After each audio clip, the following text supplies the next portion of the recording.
Having now signed Jesse Winker and A.J. Minter, is Plan B post Alonzo complete? Are the New York Mets on a budget and done adding this offseason? I'm going to break down where things stand on today's show.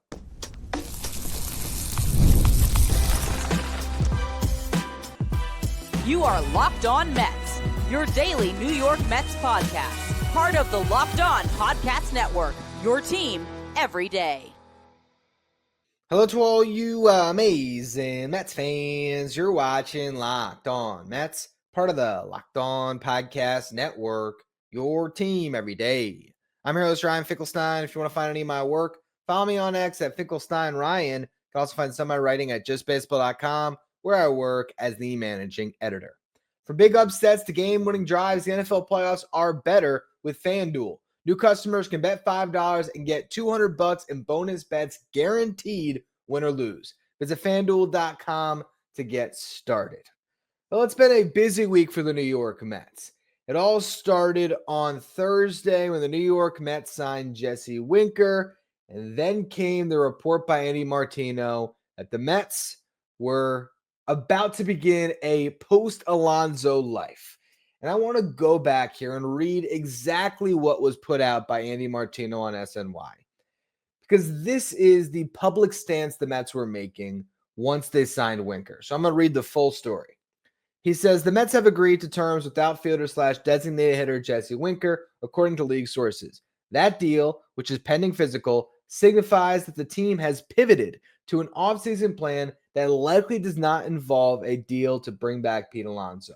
According to league sources, the Mets now expect that Alonzo will sign elsewhere. The team genuinely likes Alonzo as a person and a player and hope to come to an agreement, but the sides have not come close on years and dollars. Similarly to how the Yankees pivoted after losing out on Juan Soto last month, the Mets are now at the finish line with Winker. They also expect to add a reliever, possibly a top one like Tanner Scott.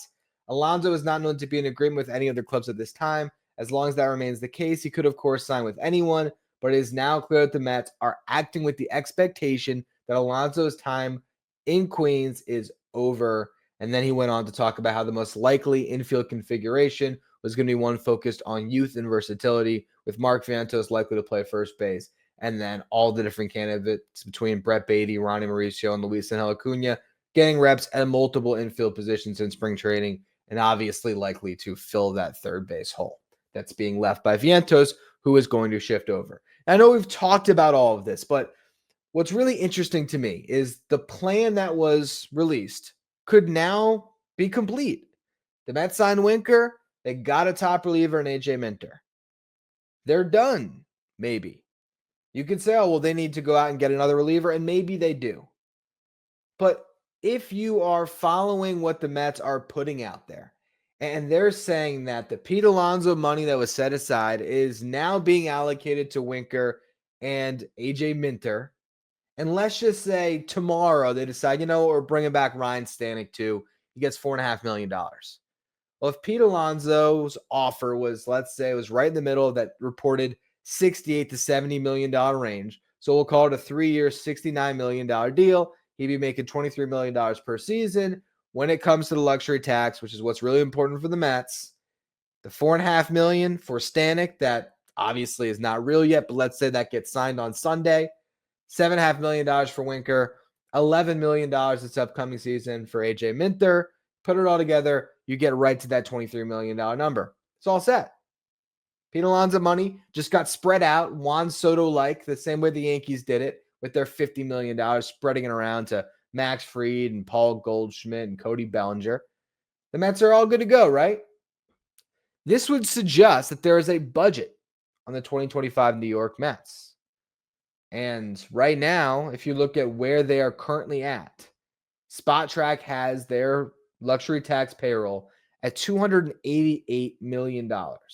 Last year, the Mets luxury tax payroll was $347 million.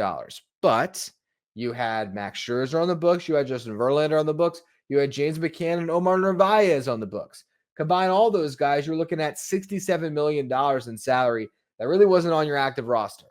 So that takes the $347 million, knocks it down to about $280 million of an active payroll. And Omar Narvaez went into the season with the Mets.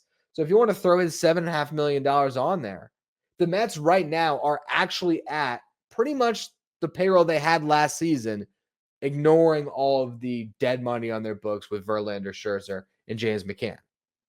So it's not outside the realm of possibility that this is a sweet spot of a payroll for the New York Mets. The luxury tax threshold in 2025 is $241 million. They've now cleared it by 47 million. But if you look at how the luxury tax is broken down, I'm going to give you a deep dive on that in the next segment. When it comes to the thresholds that they've now cleared the first two thresholds. The first one is everything you spend from 20 to $0 to $20 million over, then it's $20 to $40 million over, and they just cleared that. They're now into that final threshold, the one that you don't want to press up against, $40 to $60 million over. Once you clear and get past $301 million, you have cleared the Steve Cohen tax line, and you have cleared all the luxury tax thresholds where you're paying 110 cents on every dollar. So let's just say the New York Mets are sitting at $301 million on opening day, and they trade for Sandy Alcantara at the deadline. Sandy makes $17 million. Let's say the Marlins have paid $10 million of his salary up to that point. So you're inheriting $7 million of salary. That player now actually costs you $14.7 million. Let's say you end up trading for Vladimir Guerrero Jr. because you never addressed first base. The Blue Jays are in a dumpster fire, and so you get Vladdy early, but it's at the deadline. I think he's making $28.5 million. So let's just say there's still, $12 million left on that. Well, you got to tax that by 110%. And that's what the Mets would have to pay. So it's not outside the realm of possibility that the Mets are done spending.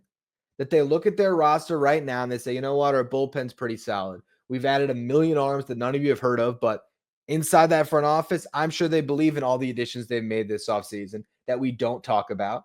And they think they got their set man with A.J. Minter. They still have Reed Garrett. They got Daniel Nunez, of course. They have their closer, Edwin Diaz. They're good. Their rotation, they got depth across the board, right? They got Mania back. They hope Senga's going to be healthy. David Peterson returns off a strong season. Montas and Holmes, they round out a starting five.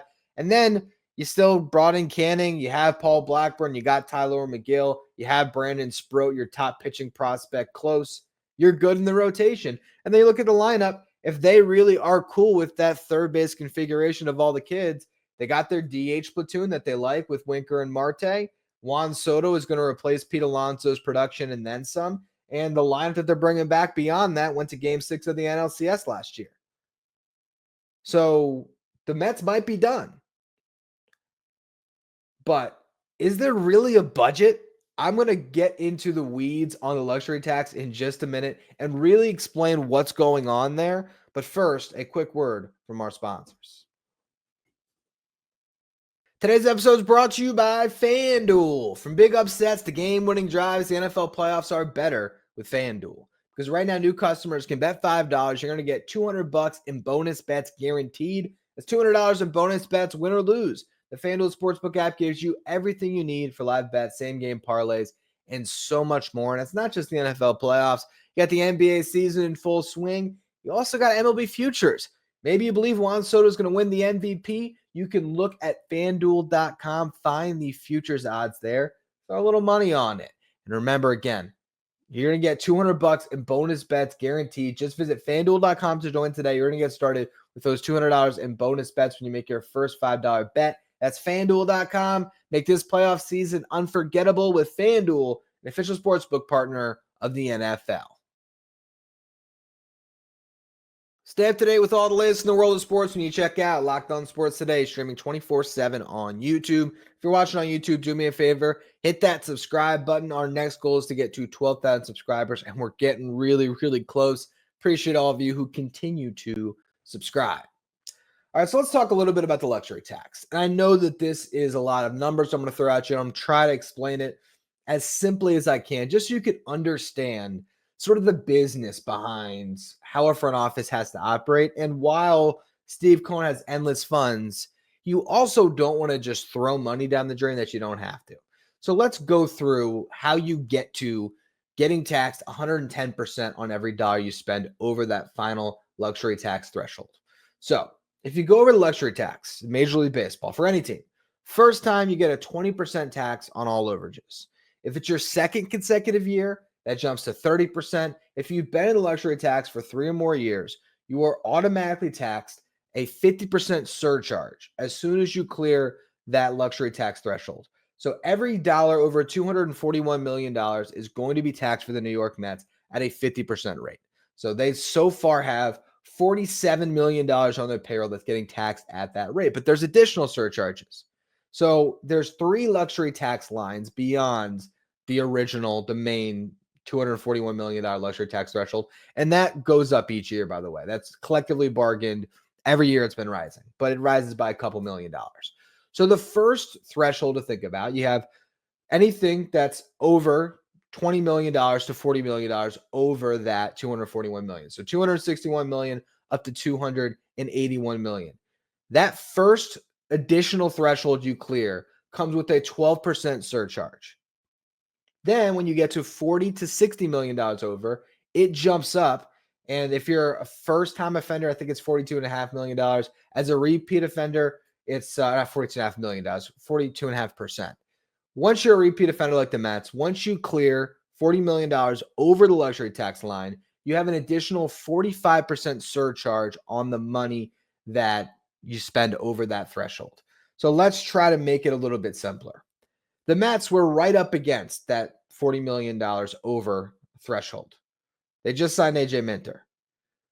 The first $4 million of that $11 million deal was still under that second threshold. So when it came to what they were taxed on that $4 million, they were taxed a 50% surcharge for being a repeat luxury tax offender, plus an additional 12% surcharge. So that $4 million was taxed at a 62% surcharge. The $7 million that cleared the $40 million threshold above, that is then taxed at 95% when it comes to the surcharge, because it's the original 50% as a repeat offender plus the additional 45% surcharge. So you see how much this just escalates rapidly. The Mets have no way around it. They're paying a guy, $51 million a season now in Juan Soto. Francisco Lindor, when it comes to his luxury tax hit, it's $33.8 million. They're going to be in these waters. But I think ideally, the Mets would be able to manage their payroll where they could be right up against that $40 million over threshold moving forward, because you only get taxed that 12% surcharge on top of being a repeat offender. That's where you'd probably want to be. But each year you just have to make a decision. Is this going to make the difference for us? And for the Mets, when it came to A.J. Minter, that was worth clearing that threshold because they needed that reliever. But A.J. Minter's $11 million in salary is going to come out actually for what the Mets are going to pay over $20 million based on the penalties that they're sitting on right now. So then we bring it all the way back around to Pete Alonso. You might say, what's the difference? If Pete Alonso wants $30 million a season and Steve Cohen's money, pay the man $30 million a season. And at times, I will say I have echoed that sentiment on this show. But from a pure business perspective, if there is no market for Pete Alonso, and in that front office you deem a fair market price is $23 million a season for Pete Alonso, a little bit more than Christian Walker just got, more than Matt Olson's getting paid. Now, I do want to acknowledge that there's some context with Matt Olson that he did have 2 arbitration years left before he hit free agency. When he signed that deal, it was a arbitration extension, and so that did lower his value a little bit. But regardless, Pete Alonso is not as good as Matt Olson. He is pretty much as good as Christian Walker. So that is a fair dollar amount based on his market, which right now appears to be non-existent. If Pete Alonso got the $30 million this upcoming season, that would take the Mets payroll from where they're at right now up to $318 million, $17 million over that top tax threshold of $301 million. If you look at the tax, the first $13 million for Pete Alonso would fall under their current threshold, taxed at 95 cents on every dollar. So that first $13 million would get taxed, and the tax payment would be $12,350,000. That next $17 million that would clear the final Steve Cohen tax line will get taxed at a 110% surcharge. 50% because the Mets are a repeat tax offender, 60% for clearing the Steve Cohen line. So then that $17 million is taxed, and the Mets would have to pay a penalty of $18.7 million. So you put it all together, $30 million for Pete Alonso would actually cost the Mets $31 million in penalties, a little bit more than that, but about $31 million in penalties. So all of a sudden, Steve Cohen has to pay $61 million to have Pete Alonso on his books for $30 million. It's a very, very steep investment in Alonso. You can make a case it's worth it, but the only way that case is really viable is because Steve Cohen has endless funds. And if that's your stance, it is reasonable, but it's David Stern's job to make good business decisions. So let's compare the difference. Let's say tomorrow, Pete Alonso had a change of heart and the Mets still had the offer on the table, which they're saying it's not on the table, but let's just say it is. Let's say the Mets are bluffing. He signs for $23 million, even with Winker and Minter on the books.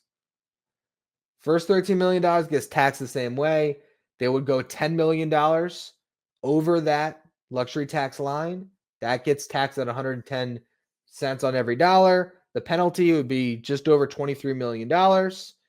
Altogether, to have Pete Alonso on your books, it would cost $46,350,000. That's a $15 million difference, basically, from what you would pay if he signs for that $30 million number. That is pretty significant. Remember, the Mets wanted Pete Alonso first, though.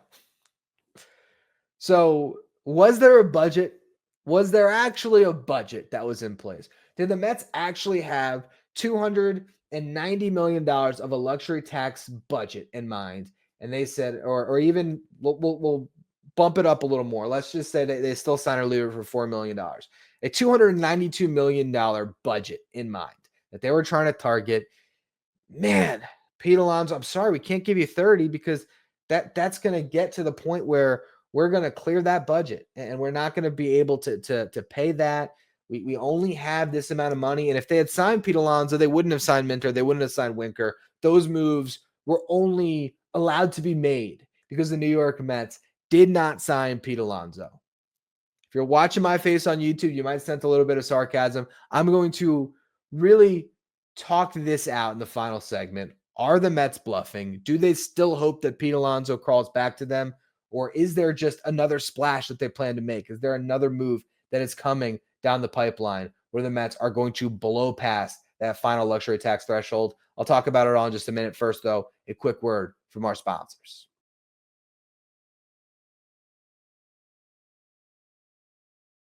If you're an everyday listener to the show, make sure you become a Locked On Mets insider. This is our texting service. You'll get updates from me anytime news breaks on the Mets. You can ask me questions anytime. You can also take part in our Locked On Mets signed photo giveaways. If you want to be Locked On Mets insider, find the link in the episode description.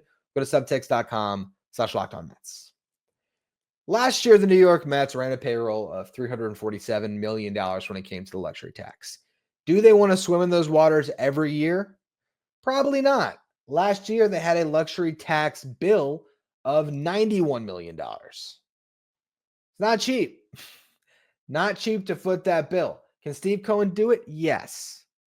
But that money, it goes to players' retirements. It goes to, a couple different things. But it also can be dispersed at the commissioner's discretion to teams who are reporting losses, the low revenue teams. So if you are spending $100 million a year on luxury tax penalties, that is trickling down in some ways to your competition. It is not prudent business to stay in that tax just for the sake of it. Now, it's still Steve Cohen's team, and he has shown that he will happily pay the tax to win whenever it is recommended from the front office and it makes sense to. At the trade deadline, even though the Mets were already well past the tax, they weren't thinking about how much money it was going to cost to pay Jesse Winker and Ryan Finkelstein what was owed to them. And those guys weren't, big money players. But if this year the Mets are over the top luxury tax and they are a Vladimir Guerrero Jr. away from winning the World Series, and he actually is on the trade market, unlike right now where he's not in the trade market, then yeah, I think they might pull the trigger if it gets them to a championship, of course. Right now, though, I think it's tough to say if Pete Alonso is the difference to the Mets winning the World Series. Yes, he was great in the playoffs last year. They're a much better team with Pete Alonso. But if you have set a monetary value on the player of $23 million, and we think that the ask might have been 30, it could have been 35. We have no idea what was coming from the other side with Scott Boras. We really don't. And you're frustrated by the negotiations, and you say, are you guys going to come to the table and talk with us? Because there was that report on, I think it was Wednesday, the Mets have, their patience is drawing thin. They want to be able to do other things. And I feel like that was their last-ditch effort to see if Scott Boras and Pete Alonso would come to the table and try to get close to their number. And maybe if the offer that was on the table, that last-ditch offer, really was $70 million, maybe there was some wiggle room. Maybe there was an opportunity for them to go up to $75 million or to kick in deferred money, to find somewhere to get to that middle ground. But if Scott Boras was just flatly no, Pete Alonso, you need Pete Alonso. I know you need Pete Alonso. You're not going to roll into the season with Brett Beatty at third base. The starting point is $30 million in 2025, and that's going to cost the Mets an additional $15 million compared to what they have on the table right now. I get them saying, you know what? No. And letting this play out. And I think what the Mets have done here is they have ripped the Band-Aid on the ongoing Pete Alonso negotiations, where the fan base was wondering what's taking so long. Man, what's going to happen? I said it on this show when I covered the idea that the Mets were growing impatient and they wanted a deal now. I said it'd be good to know one way or the other what's going to happen. And I hope that it was because Alonso was going to sign. And I haven't liked the last 48 hours of thinking about Pete Alonso no longer being a New York Met. But the more you have time to process that, the fan base will move on.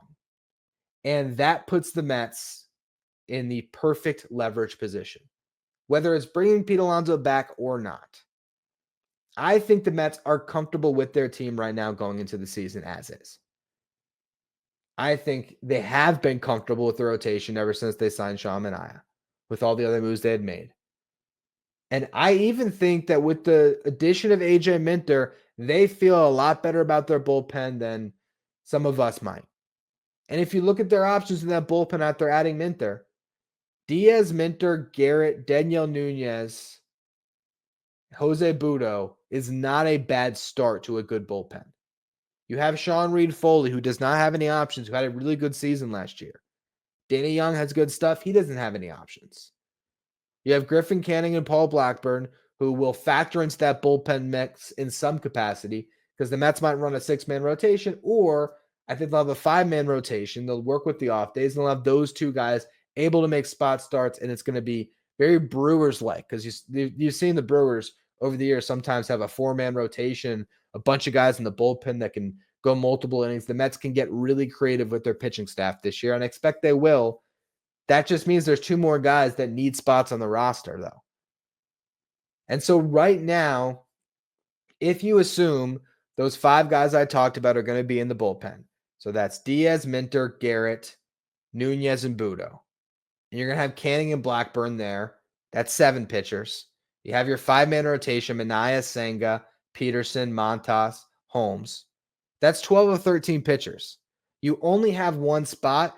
And do I think David Stearns is dead set on getting another lockdown reliever for that spot? Or do I think he's more than comfortable having an open competition with the 50 arms they're probably bringing to camp for 1 bullpen spot? I would not be surprised at all if this is it for now. And the Mets have a roster set in place that they like enough to go into spring training. Now you'd say, what about Anthony Santander? What about Alex Bregman? What about trading for Nolan Arenado or Luis Ariz?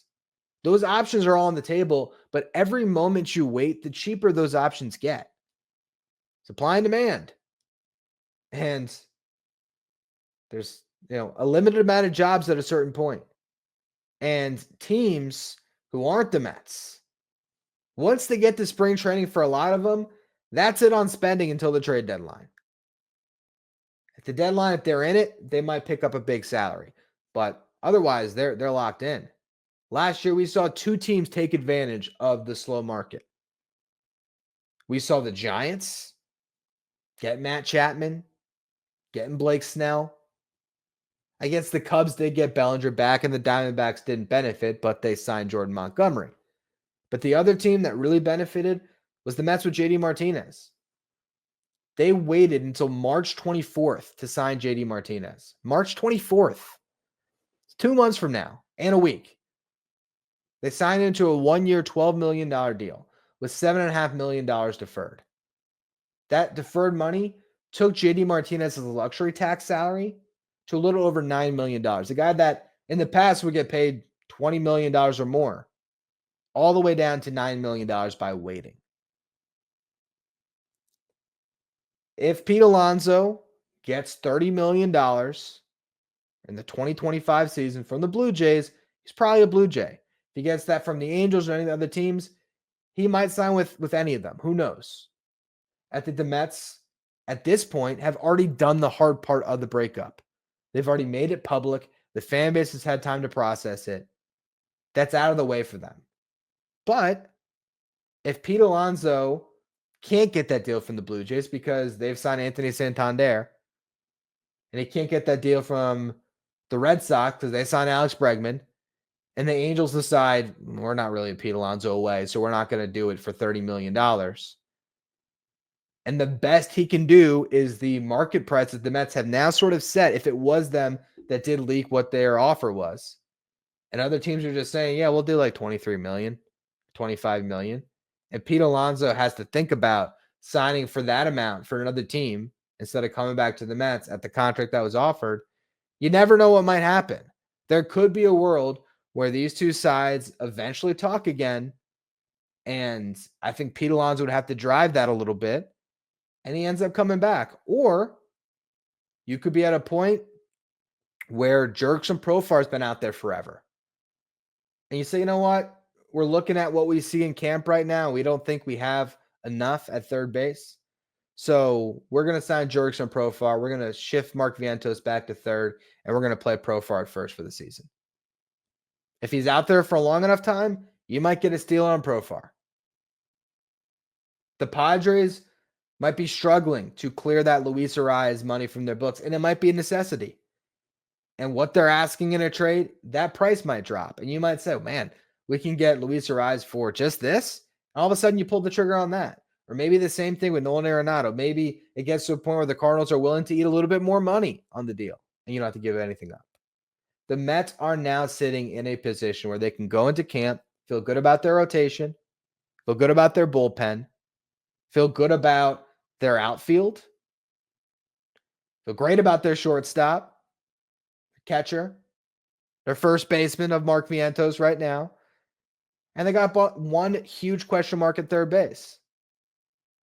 But they signed Jared Young to a major league deal. He'll be in the mix. They have Brett Beatty. They have Ronnie Mauricio. They have Luis Angel Acuna. And they'll see what their kids look like in camp. And if somebody blows them away, they might be completely comfortable sitting with the team that they have. If it doesn't look good, based on how slow this market has moved, there will probably be somebody out there that the Mets can snatch up to be a stopgap at the position, whether it's third, whether it's first, whatever it is, to get them through this season or get them through the beginning of this season until one of the kids steps up. I don't necessarily think the Mets are completely done, but I do think they're done right now. I don't think we're going to see Anthony Santander, Alex Bregman, Pete Alonso, or Nolan Arenado trade coming in the next week. And I wouldn't be surprised if nothing comes until spring training. The Mets are sitting in a spot right now where they don't have to do anything else. I think they're pretty happy with the team they have because remember, they're taking, at this point, a very similar group that went to the NLCS last year. They're adding A.J. Minter to it. They're hoping to have a healthy Kodai Senga in the fold. They're hoping that Holmes and Montas can recreate what they have from Severino and Quintana. I think all those things are realistic outcomes. And then you're flipping Pete Alonso for Juan Soto. That's a better team. So we'll see if there is another reliever added. I think that's the only thing that you can expect here in the coming days and weeks. Or if something falls into their price range that they really like, that solves that third base position or first base, and they slide Vientos back to where he was last year. But I think that's where we're at with this whole situation. I don't think the Mets were completely bluffing, but I think they took all the leverage back and they put an end to that big question, what's going to happen with Pete Alonso? They set a price that they think is fair. I think if at any point before the Mets sign somebody else, if Pete Alonso wants to return on that price that they thought was fair, I think the Mets would ultimately think about it and say, you know what? Yeah, it's going to make us a lot better. Let's do it. But they're not going to get pushed around by Scott Boras. And while I was frustrated by it, and it's funny because I remember getting some comments, Ryan will come around on the Mets. I've come around, and I've talked about this entire process. If you give yourself enough time to think about it, an executive as intelligent as David Stearns, who runs his team the right way, you can ultimately get to the point where you see the logic in what the Mets did. And I think I've reached that point with this show today. Thank you all for tuning in. Barring any news, it's been a crazy couple days for news, so you never know. I will be back on Monday for your next edition of Locked On Mets. I appreciate all of you who tuned in. If you're listening on the audio side, follow, rate, review wherever you get your podcast. If you are watching on YouTube, do me a favor, hit that subscribe button. You can follow me on X at Finkelstein Ryan. Follow the show at Locked On Mets. Thank you for making Locked On Mets your first listen or your first watch every day. Now for your second watch, head over to YouTube and check out the first ever 24/7 streaming channel that covers everything in the world of sports. Talking about Locked On Sports Today with our local hosts from each team, league-wide hosts from each league. Find Locked On Sports Today streaming 24/7 on YouTube.